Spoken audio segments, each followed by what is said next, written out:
Casca is an important character in Kentaro Miura's manga Berserk. For a large chunk of the story, especially if you're only familiar with the anime adaptations, she's the only female character we learn any backstory about. And after the eclipse, she's the driving force behind many of the main protagonist Guts' decisions. She's confident, assertive, fiery, and constantly seeking to prove her worth. At least, during the Golden Age arc, this is the Casca that we're introduced to. Arguably, this is due to Griffith's influence over her, and the significance he holds in her life. There is a kind of love triangle in Berserk, between Casca, Griffith, and Guts, and while Guts might be the only man who Casca has ever been romantically linked with, there is no denying her very clear and obvious obsession with Griffith. As chapter 367 leaves off, Casca has just regained her memories, is overcome with crippling PTSD when looking at Guts, and is being swooped up by Griffith. Now, today I want to talk about what if Casca were to acquire and use the Bailet that Guts took from the account. But first, now an interesting thing to note about Casca is her name.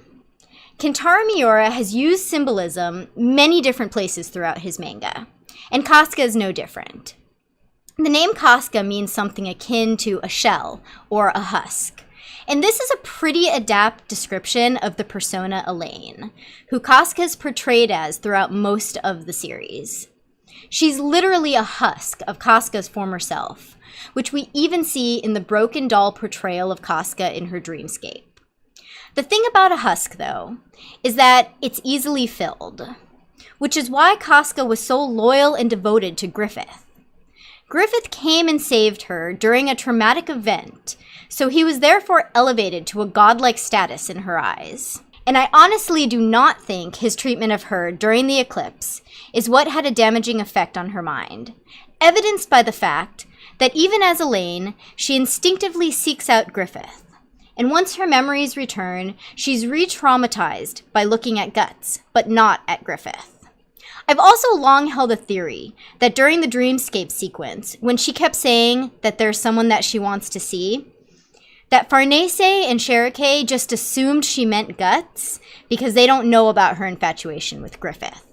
It is likely in the coming chapters that Casca will be taken to Falconia by Griffith, where I believe he will manipulate her into taking up her prior mantle as a leader in the Band of the Hawks. Casca is very easily swayed by Griffith, and should she become faced with a situation where the Moonchild, i.e. Griffith, is threatened, all of her mama bear instincts and idolization of Griffith will come pouring out. Casca is almost like Guts' Achilles heel in this story. A fact that Griffith definitely knows by now, watching how Guts has struggled to continuously protect her. Griffith wants to win.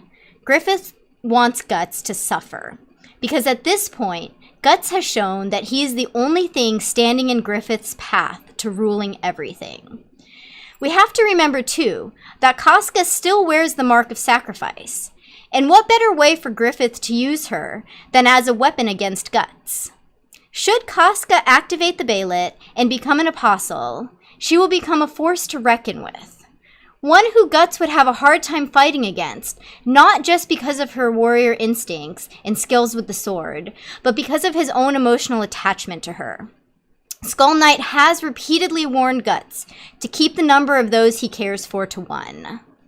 Perhaps the tragic ending to Guts' life story of a tragedy will be the blow delivered by his one-time lover's hand. Let me know what you think about this theory in the comments below.